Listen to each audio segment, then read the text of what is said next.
Season's greetings, folks. Wildman Wes here, and welcome to day 17 of What's Your Poison's 24 Beers of Christmas. Yesterday was that was tough, but we got through it, right, folks? Hopefully today we have something that we can ease into more of the holiday spirit. Ooh, okay. From Workforce Brewing. Alright, Workforce. I haven't had a good Workforce in a while. This one is from Plainfield, Illinois. We have Space Tornado.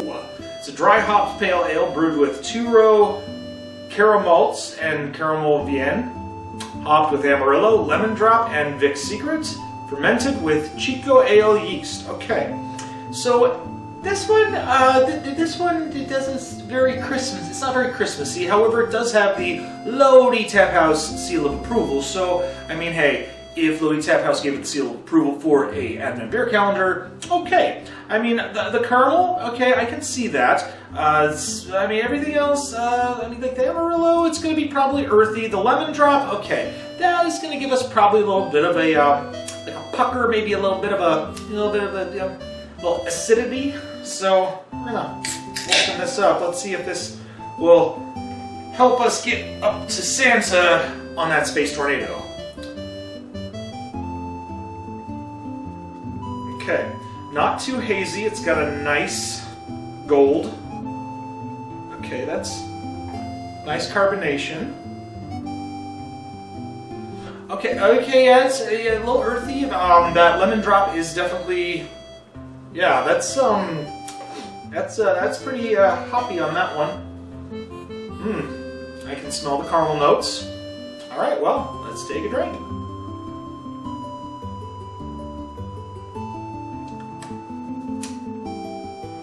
Ground control to Santa Claus. Ground control to Santa Claus.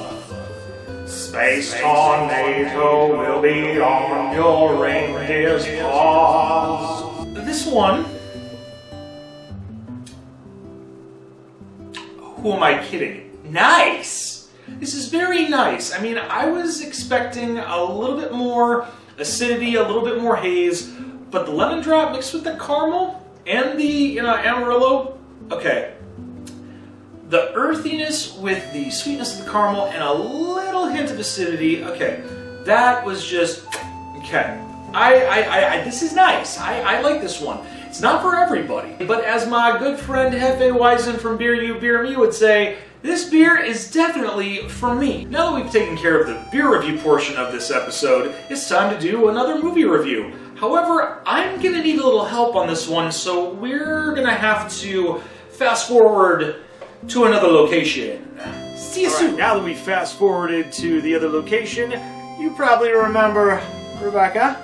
Hello. So for this special, for this review, I mentioned I needed a little help, and she requested this one, and it was a 90s one, so I couldn't say no. Well, and plus, I can't say no anyways. Anyways, we're going to be talking about 1997's special Annabelle's First Christmas.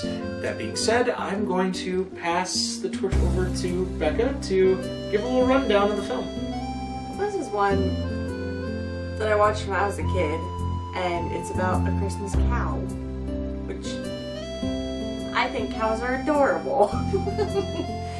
So basically it's about a cow that's born on Christmas Eve, and her name is Annabelle, and Santa comes by and he can actually make all the farm animals talk, but only for one night.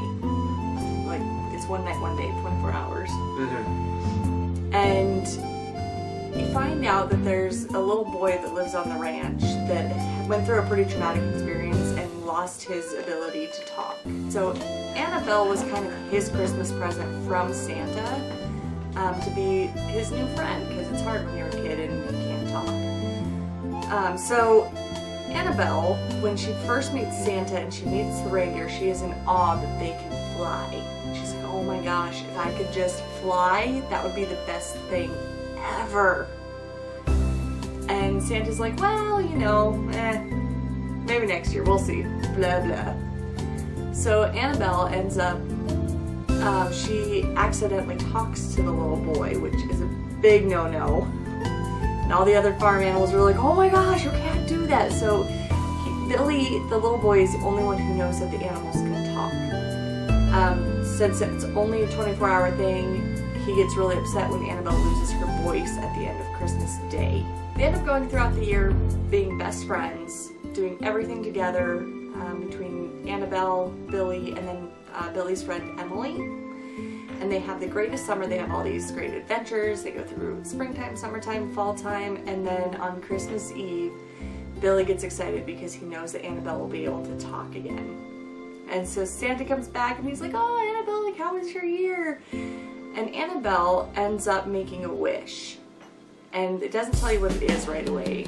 But the next morning when Billy comes out to see all the animals and hear everybody talk, Annabelle can't talk. Comes to find out Annabelle's wish was giving her voice to Billy. Yeah. Oof! In the fields! Right, in the fields.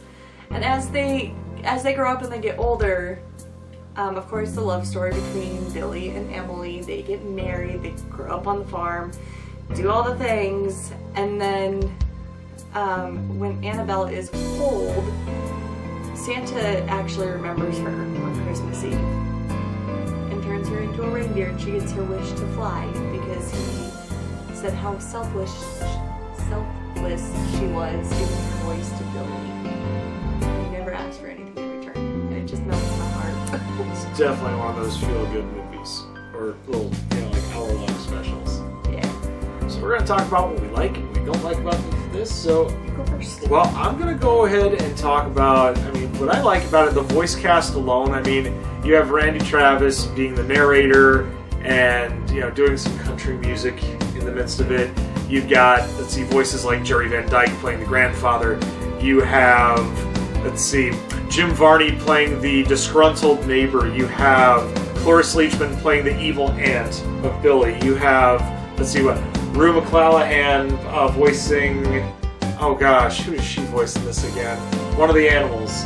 I think the horse, I think? I'm trying to remember, but anyways, you've got a lot of names and people from the 80s and 90s that played over-the-top characters, whether it was on TV or movies, and they made it work. Kath Soucie, who plays the voice of Annabelle, gosh, Linka from Captain Planet the Planeteers. I know she's probably thinking, well, these, some of them she knows. Yeah, my childhood was unlocked hearing all those voices. And like Becca was mentioning, this is definitely one of those feel-goods. Definitely a feel-good. It gets me right in the feels every time. Your turn now. I just love that it gets me in the feels. It helps get me in the holiday spirit. I love that it's a cow. I love the cow, and I'm a big animal person, so if there's animals involved, I'm pretty excited about that anyways. I gotcha. I just think it's got a good story. Yes. And it's good for all ages, I would say. That's true. It's definitely got me as a kid, and as an adult, I guess it brings back that nostalgic kid in me. Talk about what we don't like. I'll go first. Not much. Actually, I don't think there's anything at all that I don't like about this film, really. Nothing at all. Yeah, not really. It's... Ready to grade it? I'm going to give it an A+. A+? Alright, I'm going to agree with you on that one, because I remember seeing it one time in my life, a long time ago, and when you recommended it or requested it, I was just like, okay, and then I watched it again, like, I kind of remember this, and oh my gosh, what'd you do? I love you too. Right, feels. Yep. Well, we hope you enjoyed this quick review on Annabelle's First Christmas and the beer that we had earlier. Make sure you leave a thumbs up. If you didn't agree with us, leave a thumbs down. But remember, everybody's entitled to their opinion, and some people are wrong. Other than that, make sure you share on social media, but most importantly, push that little red button, ring the bell for instant notifications. Also, check out my boy Hefe on Beer You Beer Me on all social platforms. Until then, I'm Wildman Wes. I'm Rebecca. And we'll see you tomorrow for day 18 of What's Your Poisons, 24 Beers of Christmas, with another movie review. Take care and see you soon. Bye.